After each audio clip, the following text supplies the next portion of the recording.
Quero nesta hora estar cumprimentando a todos os amados irmãos em Cristo Jesus com a paz do Senhor. Quem vos fala nesta manhã é o pastor Paulo Delagnese de São Paulo, Jundiaí. Estamos aqui agora no nosso canal do YouTube, no nosso momento resumo da Escola Bíblica. Quero convidar você que ainda não se inscreveu no nosso canal, para que se inscreva, para que digite lá paulo.delagnese. Ajude-nos a divulgar a palavra do Senhor. Curta os nossos vídeos, compartilhe com seus amigos no WhatsApp, no Facebook, no Twitter, no Instagram, pois temos os nossos momentos de reflexão, tanto na escola bíblica, como louvores, materiais apologéticos, 31 provérbios em vídeos e também o nosso momento família. Por isso, convido você a nos ajudar a divulgar a palavra do Senhor e levar uma mensagem de esperança aos corações que estão abatidos. O título da nossa matéria de hoje é Ética Cristã e Sexualidade. É um tema que muitas das vezes se torna polêmico dentro da igreja, mas que eu, pastor Paulo Delagnese, particularmente gosto de falar, de palestrar, quando fazemos palestra para a família. E vemos que é um tema de suma importância. Temos alguns versículos que vai nos nortear sobre a matéria de hoje. O primeiro se encontra em Gênesis 1:27. Deus criou o homem e a mulher com sexos diferentes. Ainda Gênesis 1:31. Tudo o que Deus fez é bom. Ainda Gênesis 1:28 e 9:1. Um dos propósitos do sexo é a multiplicação da raça humana. Provérbios 5:18 e 19. Entre o casal, o sexo também deve ser prazeroso e satisfatório. Ainda o Levítico 18:6-24. A Bíblia proíbe e condena as práticas sexuais ilícitas. Ainda 1 Coríntios 7:2-9. O casamento é o antídoto contra as práticas sexuais ilícitas. Quero abrir parênteses aqui para dizer algo importante. O sexo também foi criado por Deus. Não pensa você que Deus criou o homem e a mulher e o diabo criou o sexo. Não. O sexo, o prazer, o momento sexual, a satisfação sexual deve ser a ambos, tanto o homem como a mulher. Infelizmente, isso é um tabu. Muitos homens acham que só eles têm que se satisfazer, mas isso é uma grande ignorância por a parte de alguns homens. Deus criou o clitóris dentro da vagina da mulher. Para quê? Para dar prazer. Não é só o homem que deve chegar ao seu gozo total. A mulher também precisa ser atingida no seu ponto G. A mulher também precisa chegar ao orgasmo. Pasme dos estudos que já participamos e que ministramos para casais. Quase 70% das mulheres não chega ao prazer total. Algumas classificam os homens como rapidinho, como galo, como egoísta, como que só ele pode ter o prazer. E essa, sem dúvida, é uma das maiores destruições de casamento, divórcios e adultério. Não que estejamos justificando o erro, mas a palavra agora vai diretamente a você, marido, a você, homem como eu. Satisfaça a sua esposa, prepare ela durante o dia. O sexo para a mulher não é simplesmente a penetração, mas o prazer. Amém? Fica essa dica. Nosso textuário está baseado em Hebreus 13:4. Venerado seja entre todos os matrimônios o leito sem mácula, Porém, aos que dão a prostituição e ao adultério, Deus os julgará. A nossa verdade prática diz: a sexualidade é uma dádiva divina que deve ser usufruída dentro dos parâmetros instituídos pelo Criador. Nossa leitura bíblica, um pouco extensa, está dividida em 3 partes. 1 Coríntios 7, 1, 16. Primeira parte. Ora, quantas coisas que me escreveste, bom seria que o homem não tocasse em mulher, mas por causa da prostituição cada um tem a sua própria mulher e cada um tem o seu próprio marido.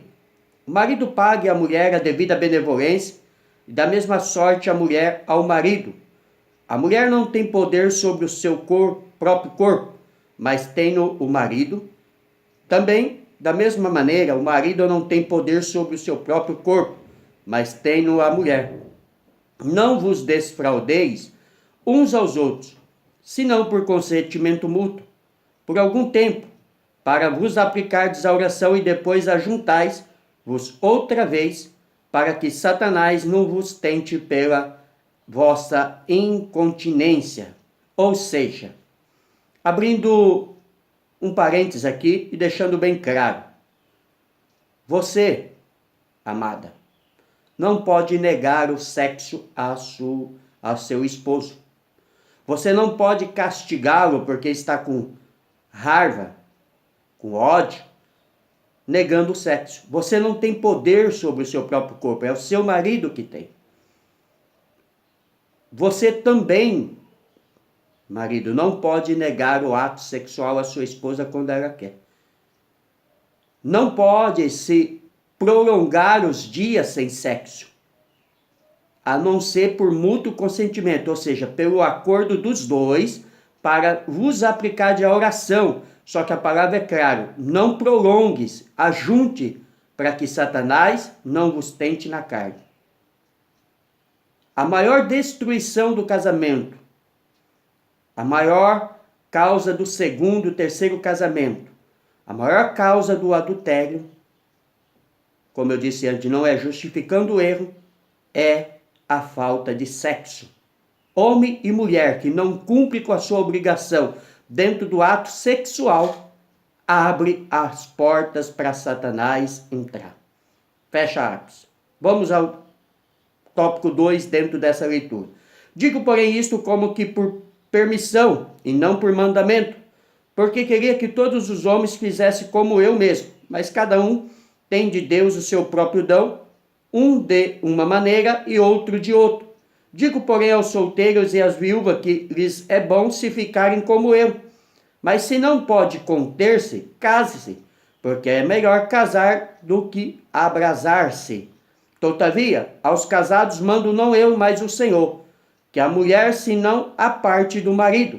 Se, porém, se apartar, que fique sem casar, ou que se reconcilie com o marido, e que o marido não deixe a mulher. Este ponto é claríssimo. Deus não permite o segundo casamento, nem para o homem e nem para a mulher. Se apartar, que fique só. Só em 2 casos, a Bíblia dá o direito ao segundo casamento. O primeiro, adultério, prostituição, fornicação dentro do lar. O que pratica não pode casar, mas quem sofreu pode casar. E o segundo ponto, após a morte de um dos cônjuges, aí pode se casar novamente. Fora isso, você está em adultério. Queira ou não queira, não é o pastor Paulo que está dizendo, é a palavra de Deus. Fecha aspas. Mas aos outros digo eu, não o Senhor. Se algum irmão tem mulher descrente e ela consente em habitar com ele, não a deixe. E se alguma mulher tem marido descrente e ele consente em habitar com ela, não a deixe. Porque o marido descrente é santificado pela mulher, e a mulher descrente é santificada pelo marido. De outra sorte, os vossos filhos seriam imundos, mas agora são santos. Mas se o descrente apartar, aparte-se, porque neste caso, o irmão ou irmã não está sujeito à servidão, mas Deus chamou-nos para a paz. Porque donde sabes, ó mulher, que salvará teu marido? Ou donde sabes, ó marido, se salvarás a tua mulher? Essa recomendação última, terceiro tópico dentro dessa leitura, diz que se um irmão ou uma irmã casou com um descrente, não se separe, pois você escolheu. Se ele se separar, ou ela, amém, mas não pode partir da parte que é cristã, porque a mulher crente santifica o marido não crente, o marido crente santifica a mulher não crente, e os vossos filhos que antes seriam imundos, agora são santos, pela relação de um dos dois que tem o compromisso com o Senhor. Isto é o que a palavra de Deus nos diz. Como dissemos, esse tema é um tanto polêmico, mas de primordial para discutirmos e falarmos na aula de hoje. Introdução.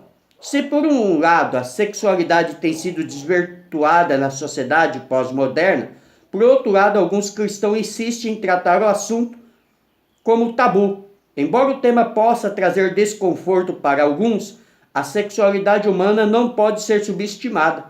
Por isso estudaremos o conceito da sexualidade, o propósito do sexo segundo as Escrituras e o casamento como parâmetro para o sexo.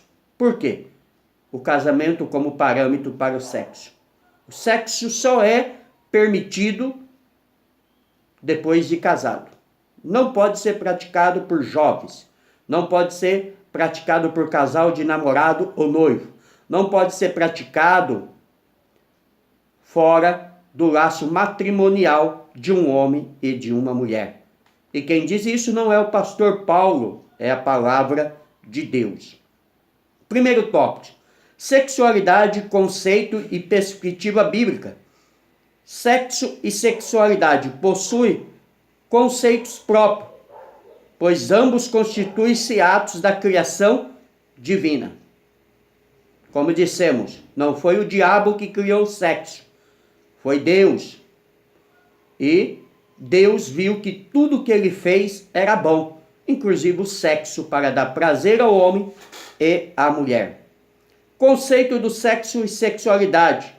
A biologia define sexo como um conjunto de características orgânicas que diferencia o macho da fêmea. O sexo de um organismo é definido pelos gametas, que produzem gametas. São células sexuais que permitem a reprodução dos seres vivos. O sexo masculino produz gametas conhecidas como espermatozoides, e o sexo feminino produz gametas chamadas como óvulos.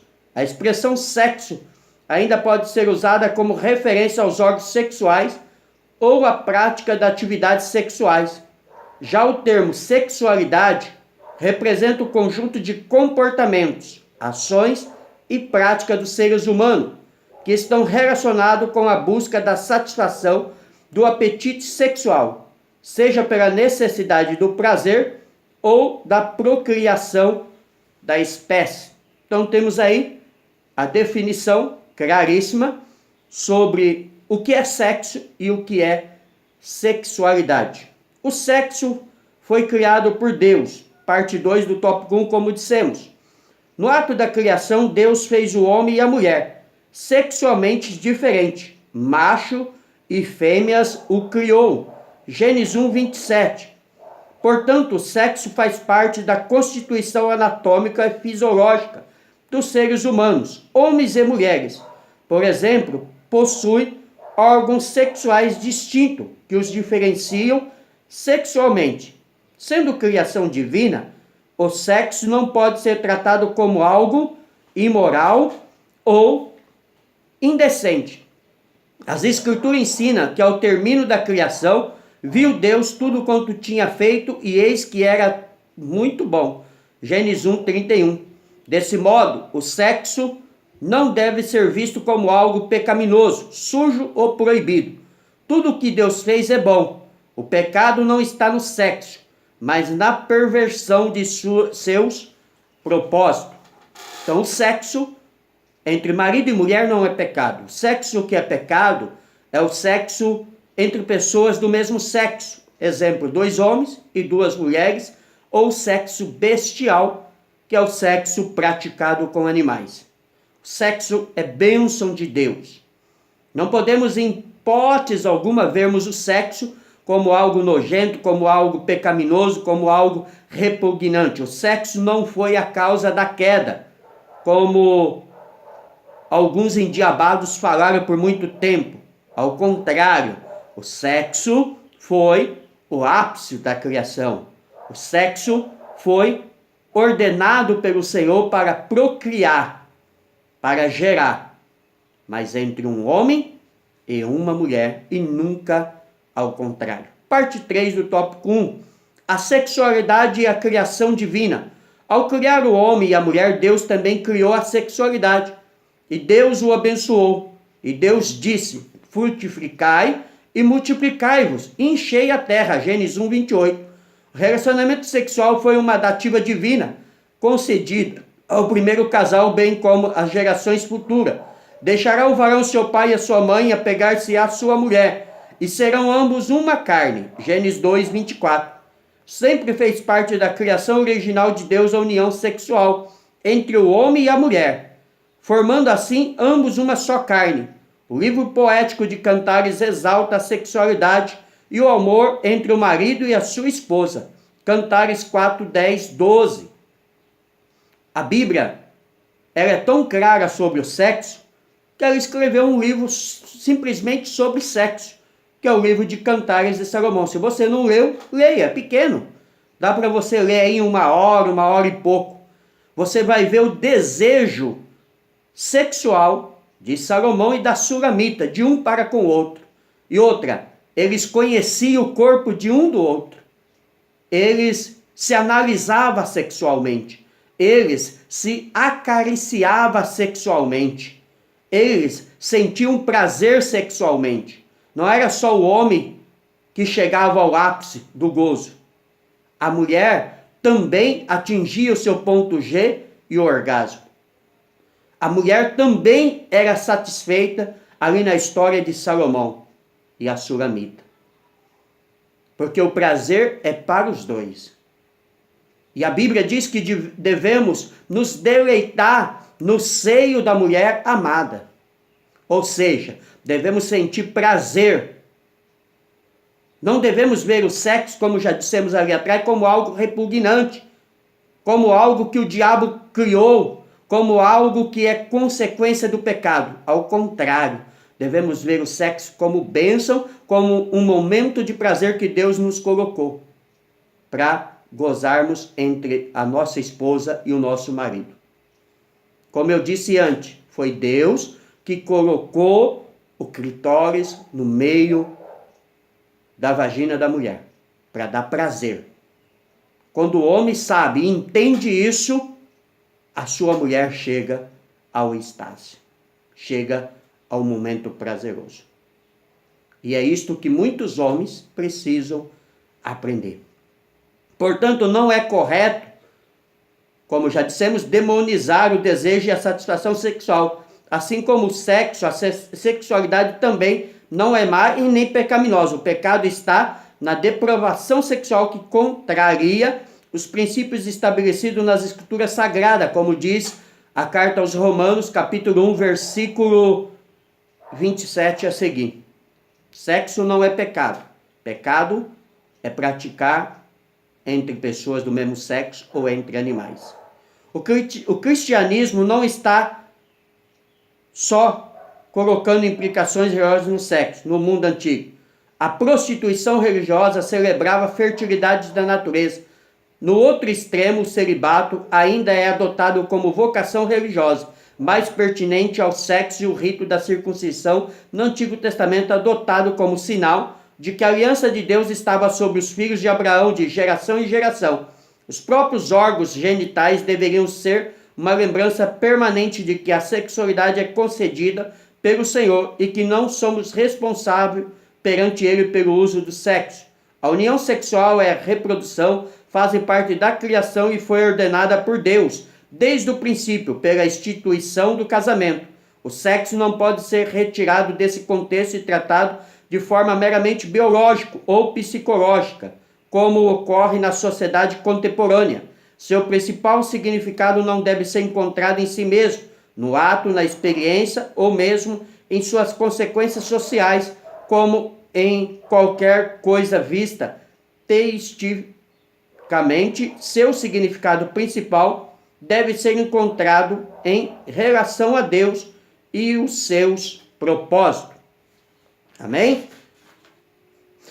O propósito do sexo, segundo as Escrituras, parte 2, multiplicação da espécie humana. A finalidade primordial do ato sexual refere-se à procriação. Deus abençoou o primeiro casal e disse-lhe: frutificai e multiplicai-vos e enchei a terra. Gênesis 1, 28.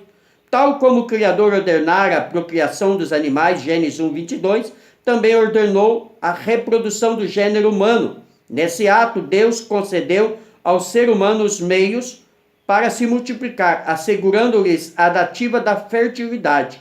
Depois da queda no Éden, Gênesis 3, 11, 23, e a consequente corrupção geral, Gênesis 6, 12, 13, o Altíssimo enviou o dilúvio como juízo para eliminar o gênero humano, Gênesis 6, 17, exceto Noé e sua família, Gênesis 7, 1. Passado o dilúvio, Noé recebeu a mesma ordem recebida por Adão, e abençoou Deus a Noé e seus filhos, e disse-lhes: frutificai e multiplicai-vos e enchei a terra. Essa é a ordem de Deus, tanto ao primeiro casal Adão, como também agora Noé. A terra que outrora fora repovoada, agora deveria ser repovoada por Noé, a fim da continuidade aos desígnios divinos, Gênesis 3,15, Romanos 16, 20. Satisfação e prazer conjugal. Por muito tempo ensinou-se que a procriação era o único propósito da relação sexual. O Concílio de Trento de 1545-1563 disciplinou a prática sexual com fins exclusivos de reprodução e proibiu o sexo aos domingos, nos dias santos e no jejum quaresmal. Não obstante, a Bíblia também se refere ao sexo como algo prazeroso e satisfatório entre o marido e a sua esposa. Seja bendito o teu manancial, alegra-se com a mulher da tua mocidade. Provérbios 5, 18, 19. E ainda goza a vida com a mulher que amas. Eclesiastes 9, 9. Assim, na união conjugal, como também ensina o Novo Testamento, o homem e a sua mulher deve buscar a satisfação sexual. 1 Coríntios 7, 5. Ou seja, os dois devem atingir o ponto máximo do prazer sexual. O correto uso do corpo. No sexo ocorre a função dos corpos. Assim não são mais dois, mas uma só carne. Mateus 19, 6. O sexo estabelece um vínculo tão forte entre os corpos que os torna uma só pessoa. Como os nossos corpos são membros de Cristo, 1 Coríntios 6, 15, e templo do Espírito Santo, 1 Coríntios 3, 16, as Escrituras proíbem o uso do corpo para práticas sexuais ilícitas, 1 Coríntios 6, 16. São condenadas, dentre outras, relações incestuosas, Levítico 18, 6, 18, o coito com animal, Levítico 18, 23, o adultério, Êxodo 20, 14, e a homossexualidade, Romanos 1, 26, 27. O corpo não pode servir à promiscuidade, 1 Coríntios 6, 13. Mas deve glorificar a Deus, o nosso Pai, 1 Coríntios 6, 20. Como se glorifica a Deus através do sexo? Quando o sexo é praticado entre a esposa e o esposo, entre o homem e a mulher. Essa é o único momento no ato sexual que se glorifica a Deus. Todos os demais momentos sexuais são ilícitos diante de Deus. Prevenção moral. Não permitimos que o adultério, a prostituição, o homossexualismo, o aborto e a injustiça nos invadam os lares pelos meios de comunicação. Levantemo-nos contra tais fortalezas. Forcemos os portais do inferno, até que as suas trancas se arrebentem. Qual é o clamor aqui? Não podemos, em hipótese alguma, permitir que a prostituição possa atingir o nosso lar. Subsídio teológico. Por que Deus criou o sexo? A Bíblia nos dá 3 razões específicas para o sexo. Primeiro, procriação, como já vimos. Unidade. Como seres humanos, somos dotados de um profundo desejo por intimidade. Ansiamos por unir aos outros seres humanos e a Deus. O Senhor nos criou com esse desejo. Parte do seu projeto para os séculos inclui satisfazer essa necessidade de relacionar-se de modo pessoal. Está provado cientificamente que o sexo cria um laço entre duas pessoas, mas o nível mais profundo de união e intimidade só pode ser atingido com a busca pelo plano de Deus para o sexo. Gênesis 2:24 diz: portanto deixará o varão seu pai e a sua mãe, apegar-se à sua mulher, e serão ambos uma carne. Essa passagem fala sobre o vínculo entre marido e mulher, fortalecendo-se a ponto de eles se tornarem uma só carne. O escritor de Gênesis sabia indutivamente o que a ciência confirmou há pouco tempo. Pesquisadores descobriram um hormônio chamado ocitocina, ou hormônio do amor. A ocitocina é uma substância química que nosso cérebro libera durante o sexo e a atividade que precede o ato. Quando essa substância é liberada, produz sentimentos de empatia, confiança e profunda afeição. Cada vez que você faz sexo com seu corpo, sofre uma reação química que lhe diz para apegar-se a Deus. Deus criou os meios para satisfazer nosso desejo por intimidade em um nível biológico. Veja que coisa fantástica e maravilhosa, né? O que a ciência descobriu hoje, Deus já havia colocado dentro do homem e da mulher para que ele sentisse o prazer. Recriação. Uma das razões para que Deus criou o sexo foi para o nosso prazer. Vemos isso claramente em Provérbios 5, 18 e 19. Seja bendito teu manancial, alegra-te com a mulher da tua mocidade, como a serva amorosa e gazela graciosa. Sacia-te os seus seios em todo o tempo, e pelo seu amor se atraído perpetuamente. Essa passagem fala de um marido sendo satisfeito pelo corpo de sua esposa. O texto original pode ser lido como: que você fique inebriado pelo sexo com ela. Deus planejou o sexo para ser divertido e prazeroso. Está claro que Deus criou o sexo para o nosso benefício e para a sua glória. Quando se desfruta o sexo de acordo com o plano divino, o resultado é maravilhoso. Quando saímos dos limites estabelecidos por Deus para a nossa vida sexual, o prazer diminui, a intimidade é rebaixada e as bênçãos que Deus planejou como resultado de nossos encontros sexuais pode ser deterial, ou seja, algo repugnante. Então o sexo é para prazer, o sexo é para bênção. O homem deve ter prazer no corpo da sua mulher e a mulher deve ter prazer no corpo do seu homem. O casamento como limite ético para o sexo. O casamento é o legítimo limite ético dos impulsos sexuais que pode ser satisfeito sem que se incorra em atos pecaminosos, porque fora o casamento, o sexo é pecado. Prevenção contra a fornicação. A fornicação está relacionada ao contato sexual entre pessoas solteiras, ou seja, não casadas. Para prevenir este pecado, o apóstolo Paulo orienta os cristãos a se casarem, por causa da prostituição ou fornicação. Cada um tenha a sua própria mulher, e cada uma tenha o seu próprio marido. 1 Coríntios 7, 2. Os ensinos de Paulo ratificam o propósito divino do casamento, ou seja, um homem para cada mulher. Gênesis 2, 24. Entre princípio também foi definido por Jesus: deixará o homem pai e mãe e se unirá à sua mulher. Mateus 19, 5. Desse modo, a legitimidade cristã para a satisfação dos apetites sexuais entre um homem e uma mulher restringe-se ao casamento monogâmico, heterossexual. 1 Coríntios 7, 9. Toda prática sexual realizada fora desses modos constitui-se insexo ilícito. O casamento e o leito sem mácula. As escrituras ensinam que o casamento é digno de honra. Hebreus 13, 4. E que a união conjugal deve ser respeitada por todos. Mateus 19, 6. O leito conjugal não pode ser maculado por ninguém. Quem o desonrar não escapará do juízo divino. Hebreus 13, versículo 4, parte B.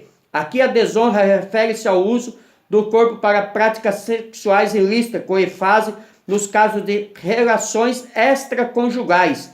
1 Coríntios 6, 10. Inclui também as relações conjugais resultantes de divórcio e de segundo casamento antibíblico. Mateus 19, 9. Embora muitas vezes os imorais escapem da reprovação humana, não poderão fugir da ira divina. A praxes da sociedade e a tendência de muitas igrejas não invalidam a palavra de Deus. Ou seja, para ser bem claro, a sua igreja pode permitir o segundo casamento. A sua igreja pode permitir o divórcio. O seu pastor pode permitir que você case de novo e passe a mão sobre a sua cabeça. Mas Deus não permite. E a Bíblia diz que seremos julgados, não pelo pastor, seremos julgados pela sua palavra. Então, tome cuidado. Conclusão. O sexo e a sexualidade são atos da criação divina e não podem ser tratados como algo pecaminoso e nem como mero elemento de procriação ou fonte de prazer. Cabe ao cristão cumprir o propósito estabelecido por Deus para a sexualidade. Gênesis 2, 24. O desvirtuamento desse padrão implicará punição aos que praticam a imoralidade. Hebreus 13, 4. Portanto, vivamos para a glória de Deus. Então, o sexo, bênção, dentro do casamento. Fora isso, pecado. A intimidade sexual é limitada ao matrimônio. Somente nessa condição ela é aceita e abençoada por Deus. Mediante o casamento, marido e mulher tornam-se só uma carne. O adultério, a fornicação, o homossexualismo, os desejos impuros e as paixões degradantes são pecados graves aos olhos de Deus por serem transgressão da lei, do amor e profanação do relacionamento conjugal. Tais pecados são severamente condenados nas Escrituras e colocam o culpado fora do reino de Deus. Imoralidade e impureza sexual não somente exclui o ato sexual ilícito, mas também qualquer prática sexual contra qualquer pessoa que não seja seu cônjuge. Amém? Deus abençoe. Convido você a se inscrever no nosso canal do YouTube.